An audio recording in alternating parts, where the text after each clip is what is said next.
Hi everybody, I'm Nick, and today I'll be sharing with you a topic I'm very passionate about on guitar history, design, construction, and maintenance. Here's my contact information. If you need anything from the slideshow, feel free to take a picture. There are the timelines that are handed out to you that have a bit more detailed information. There's not time for everything in this presentation, so feel free to explore by yourself. So to start the whole thing, I'll start with an idea called sound concept.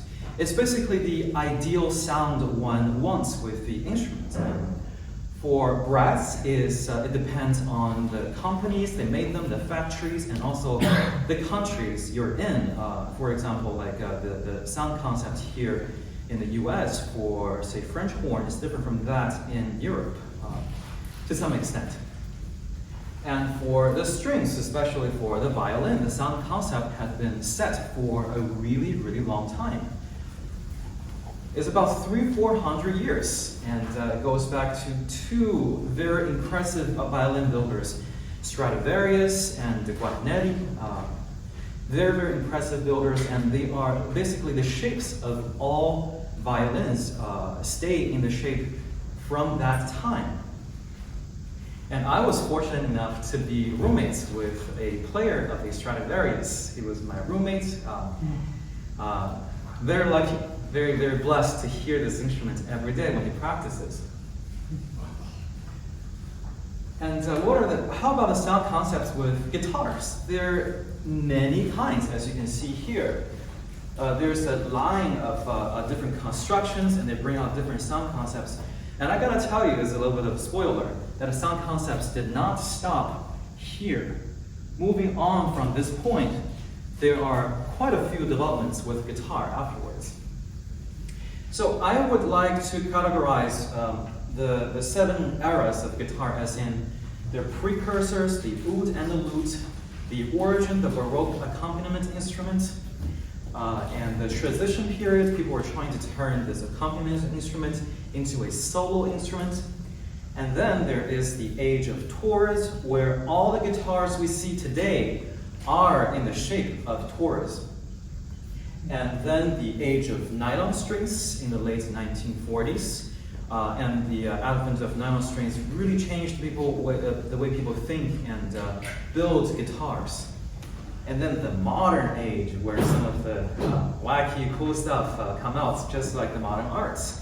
And I would personally call the current time of guitars the age of reflections as of today. And we'll see. So I would like to start with the precursors. I'm not going to spend too much time on them. This is the Oud, and that is the Lute. The Oud is about 3,500 years BCE, so it's over 5,000 years old. Wow! So is the Lute. And the main difference between an Oud and a Lute is that the Oud is not fretted. So think of all the frets we have, they have none. And the Lute is fretted, and some of the string setups were different. And they were both brought to Europe around the 13th century. So the origin of these instruments were from the Middle East, since they were a part of the Silk Road. Have you ever wondered if they have gone to other countries as well? Well, yes, they had. As we can see here, they've made it to China, and here is the Chinese version of the lute called pipa. And since they've gone to China, naturally they've also gone to Japan. And here, as we can see, are the Japanese version of the lute called biwa. So what happened in the 13th century? Well, Crusades and Reconquista. These were two major warfares Europe had with the Moorish North Africans who took over most of the Spanish peninsula. And Reconquista meaning the reconquering. They took back that region of Europe. And also the Crusades. Anybody know if these are short wars or long wars? Long wars.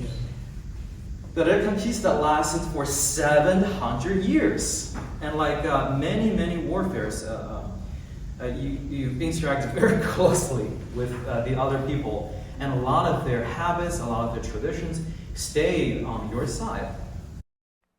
The proof of that will be what we can see here. The Moorish architecture very much alive and well preserved in Spain today.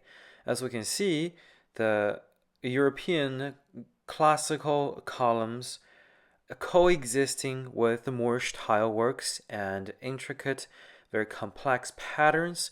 And also, one of the most important part of the Spanish cuisine, the use of saffron, it was also a habit brought to Europe by the Moorish people. And that's when the Oud and the Lute got into Europe. So I would like to there are many differences, but I would like to just focus lenses on the difference between courses and strings. So if you'll take a look here, there are basically 6 areas for you to pluck, and these areas are made of 2 strings very close together. And so 2 strings making up the same pitch is called a course. And a single string is a string. So a course is made of 2 strings. Yes, that's right. And in the Baroque period, a lot of instruments were brought to a further extent for their needs. And this is as far as it went.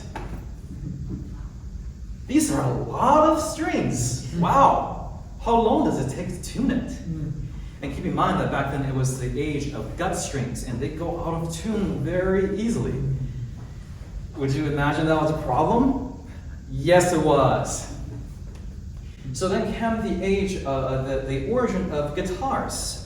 Back then, they kept only the most used pitches on the lute. And they also changed the tuning a little bit. The 3rd string was, the lute basically were tuned the same as the guitar besides the 3rd string. And they changed the tune of the 3rd string from F sharp to a G. And chords were made easier and it fitted better the needs of the Baroque period, which were operas and basso continuo, basically chord charts of the Baroque period.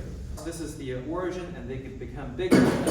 At first, the guitar only had 4 courses and 1 string, so only 5 pitches on a modern guitar. And then, very soon it turned into 5 courses and a single string. And like every instrument, I think we can share the passion those people have for this instrument. We just love it so much, and we want to turn it from an ensemble instrument to a solo instrument. And the way they did it was to take out the courses and only put single strings on.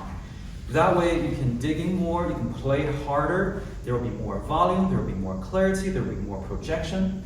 And that was basically the transition period from the accompanying instrument into a solo instrument. And that happened basically in quite early on into the Baroque period. And that didn't finish until about the beginning of the Romantic period. It was more established around that time, more people were doing it. Fernando Sor was active during that period, and he played a Romantic guitar. So basically, courses taken off, strings added on, and this is a Romantic guitar. As we can see here, single strings and single strings. And this is a famous builder, René Lacote. And this one over here is Johann Stauffer. He was the teacher of C.F. Martin, the American famous steel string guitar brand. The guy learned how to build a guitar from Stauffer.